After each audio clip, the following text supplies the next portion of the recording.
Most people starting out in woodworking get intimidated by the sheer size of professional lathes, but this benchtop unit manages to shrink that footprint without sacrificing the muscle you actually need.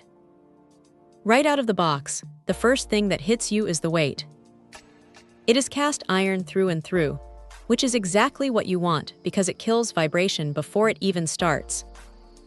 When you're turning a bowl or a spindle, that stability is the difference between a smooth finish and a piece that chatters and ruins your project. The motor is a 3/4 horsepower copper unit, and honestly, it hums along with a surprising amount of authority.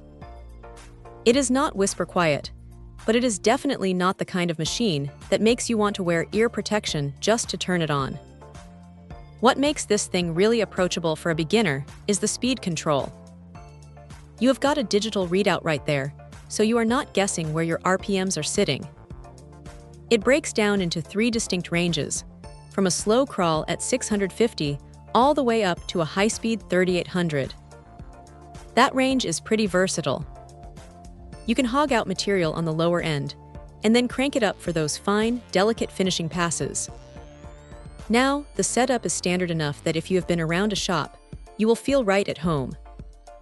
It uses the common 1" by 8 TPI thread, meaning you are not going to be hunting for obscure adapters just to get a chuck mounted.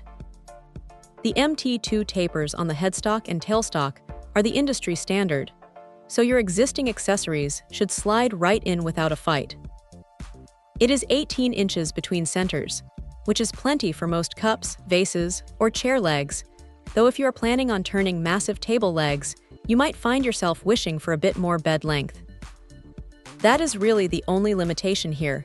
It is a compact machine, so it has a compact capacity.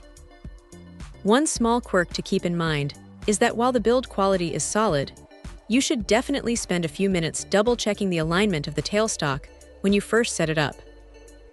It is not a deal-breaker, but it is just one of those things that makes a good machine perform like a great one. The support team seems to be pretty responsive too, which is a nice safety net if you are new to the hobby and get stuck on a technicality. If you are looking to clear off a corner of your workbench and start making sawdust without dropping a fortune on a massive floor-standing unit, this is a really sensible way to go.